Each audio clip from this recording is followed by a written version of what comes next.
विद्यार्थियों का स्वागत है अभिलाषा हिंदी एकेडमी में। हम देखते हैं हिंदी साहित्य के लेखकों के बारे में। और डॉक्टर धर्मवीर भारती का नाटक लगा हुआ है अंधा युग असिस्टेंट प्रोफेसर के सिलेबस में। उससे पहले हम देखते हैं डॉक्टर धर्मवीर भारती का संक्षिप्त जीवन परिचय। इनका जन्म हुआ था 25 दिसंबर 1926 को प्रयाग के अदरसुइया मोहल्ले में। इनके पिता थे स्वर्गीय श्री चिरंजीव लाल वर्मा, माता थी स्वर्गीय श्रीमती चंदा देवी। पत्नी इनका नाम था इनकी पुष्पा भारती। संतान थी पारमिता मित्तल, किंसुक भारती, प्रज्ञा भारती। बचपन और शिक्षा। शाहजहांपुर के निकट खुदागंज कस्बे के पुराने जमींदार परिवार के 5 भाइयों में से एक थे चिरंजीव लाल वर्मा। इन्होंने पुश्तैनी रहन सहन छोड़कर रुड़की से ओवरसियरी की शिक्षा प्राप्त की। कुछ दिन बर्मा में सरकारी नौकरी और ठेकेदारी की, फिर उत्तर प्रदेश में लौटकर पहले मिर्जापुर और फिर अस्थायी रूप से इलाहाबाद में बस गए। बालक धर्मवीर बचपन में 1-2 वर्ष पिता के साथ आजमगढ़ और मऊनाथ भंजन में रहे। प्रारंभिक शिक्षा घर पर ही हुई। इलाहाबाद के डीएवी हाई स्कूल में पहली बार चौथी क्लास में नाम लिखाया गया। 8वीं कक्षा में थे तभी पिता का देहांत हो गया। उसके बाद बहुत दारुण गरीबी में दिन बीते। प्रयाग में बड़े मामा श्री अभय कृष्ण जौहरी के परिवार के साथ रहकर उच्च शिक्षा प्राप्त की। कायस्थ पाठशाला इंटर कॉलेज से 1942 में इंटरमीडिएट पास किया। 42 के आंदोलन में भाग लिया और पढ़ाई 1 बरस रुक गई। 1945 में प्रयाग विश्वविद्यालय से बीए की डिग्री प्राप्त की। वह हिंदी में सर्वाधिक अंक प्राप्त कर चिंतामणि घोष मेडल के हकदार बने। 1947 में वहीं से प्रथम श्रेणी में एमए करने के बाद डॉक्टर धीरेन्द्र वर्मा के निर्देशन में सिद्ध साहित्य पर शोध प्रबंध लिखकर पीएचडी की डिग्री प्राप्त की। आजीविका के लिए इन्होंने छात्र जीवन से ट्यूशनें कर आत्मनिर्भर होना पड़ा। एमए की पढ़ाई का खर्च अभ्युदय संपादक श्रीपतिकांत मालवीय में पार्ट टाइम काम करके निकाला। 1948 में संगम संपादक थे जिसके श्री इलाचंद जोशी में सहकारी संपादक नियुक्त हुए। 2 वर्ष वहां काम करने के बाद हिंदुस्तानी अकादमी में उपसचिव का कार्य किया। तदुपरांत प्रयाग विश्वविद्यालय के हिंदी विभाग में अध्यापक नियुक्त हुए।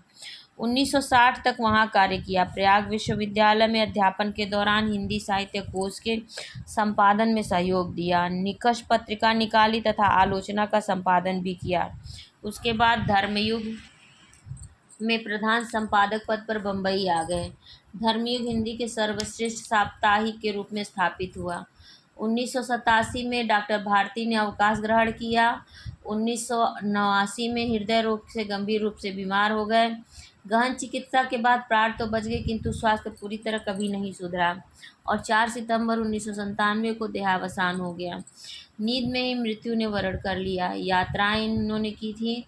1961 में कॉमनवेल्थ रिलेशंस कमेटी के आमंत्रण पर प्रथम विदेश यात्रा पर इंग्लैंड तथा यूरोप भ्रमण किया। पश्चिम जर्मन सरकार के आमंत्रण पर 1964 में जर्मनी यात्रा। 1966 में भारतीय दूतावास के निमंत्रण पर इंडोनेशिया तथा थाईलैंड की यात्राएं की। सितंबर 1971 में मुक्ति वाहिनी के साथ बांग्लादेश की गुप्त यात्रा की तथा क्रांति का पहला आंखों देखा प्रामाणिक विवरण प्रस्तुत किया। भारत पाक युद्ध 1971 के दौरान भारतीय स्थल सेना के साथ वास्तविक युद्ध स्थल पर निरंतर उपस्थित रहकर युद्ध के वास्तविक मोर्चे के रोचक अनुभवों को लिपिबद्ध किया। इसके पहले ऐसा काम कभी किसी पत्रकार ने नहीं किया था। भारतीय मूल की मॉरिशसीय जनता की समस्याओं का अध्ययन करने के लिए जून 1974 में मॉरिशस की यात्रा की। फिर एफ्रो एशियाई कॉन्फ्रेंस में भाग लेने के लिए पुनः मॉरिशस गए। 1978 में चीन के सिन्हुआ संवाद समिति के आमंत्रण पर भारत सरकार के डेलीगेशन के सदस्य के रूप में चीन की यात्रा पर गए। 1991 में परिवार के साथ अमेरिका यात्रा पर गए और भारत देश के तो हर प्रांत में बार बार अनेक यात्राएं की। यात्राएं डॉक्टर भारती को बहुत सुख देती थी।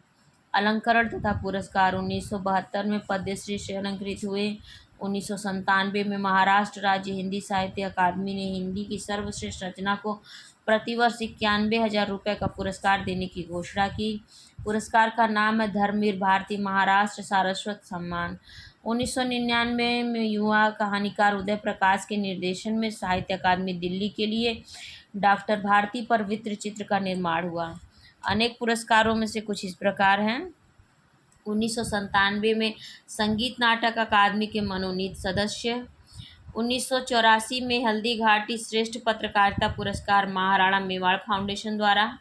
1985 में साहित्य अकादमी रत्न सदस्यता सम्मान। 1986 में संस्था सम्मान उत्तर प्रदेश हिंदी संस्थान। 1988 में सर्वश्रेष्ठ नाटक पुरस्कार संगीत नाटक अकादमी दिल्ली। 1989 में डॉक्टर राजेंद्र प्रसाद शिखर सम्मान बिहार सरकार द्वारा।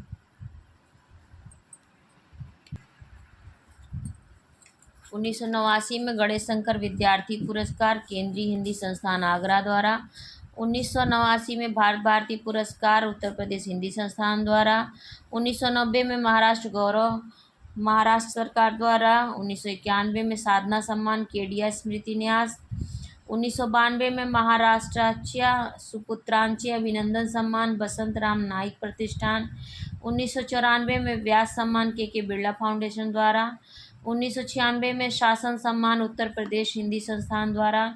1997 में उत्तर प्रदेश गौरव अभियान सम्मान संस्थान।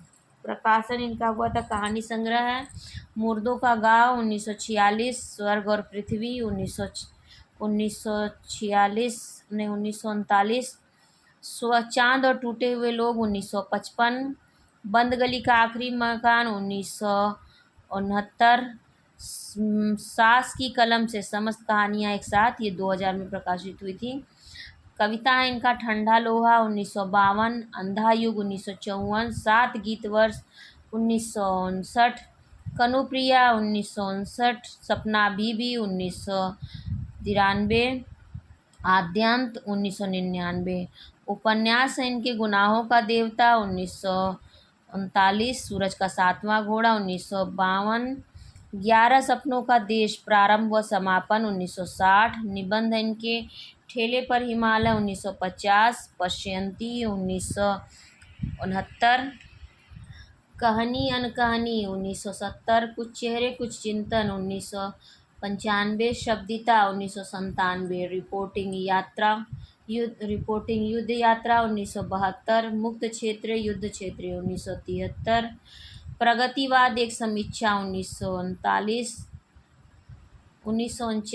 मानव मूल्य और साहित्य 1960, एकांकी संग्रह नदी प्यासी थी 1954, ऑस्कर वाइल्ड की कहानियाँ 1946, देशांतर 21 देशों की आधुनिक कविताएं 1960, शोध प्रबंध हिंदी साहित्य 1968, यात्रा विवरण है इनका यात्रा चक्र 1994, पत्र संकलन अक्षर अक्षर यज्ञ 1999, साक्षात्कार डॉक्टर धर्मवीर भारती से साक्षात्कार 1999, ग्रंथावली इनकी है धर्मवीर भारती ग्रंथावली 9 खंडों में 1998। तो ये था ये डॉक्टर धर्मवीर भारती के बारे में संक्षिप्त जीवन परिचय और इनकी सभी रचनाएं जो परीक्षाओं में बार बार पूछी जाती हैं। इससे संबंधित कोई प्रश्न हो तो आप कमेंट सेक्शन में पूछ सकते हैं। पहली बार चैनल पर आए हैं तो ज़रूर लाइक शेयर और सब्सक्राइब करिए और अपने एजुकेशनल ग्रुप में से ज़रूर शेयर करें। धन्यवाद।